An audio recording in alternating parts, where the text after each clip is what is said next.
नई दिल्ली चेन्नई तमिलनाडु एक्सप्रेस के एक डिब्बे में आग लगने से करीब 35 यात्रियों की मौत हो गई और दर्जनों घायल हो गई।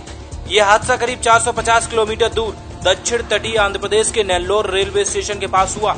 इस रेलगाड़ी की S11 बोगी में तड़के करीब 5:30 बजे आग लग गई और देखते ही देखते ट्रेन का डिब्बा S11 आग में पूरी तरह जलकर राख हो गया। घटना में मरने वाले लोगों को 5 लाख और घायलों को 1-1 लाख रुपए मुआवजा देने की घोषणा की गई है। 15 लोगों के मारे जाने की पुष्टि हुई है और 25 लोग घायल हैं।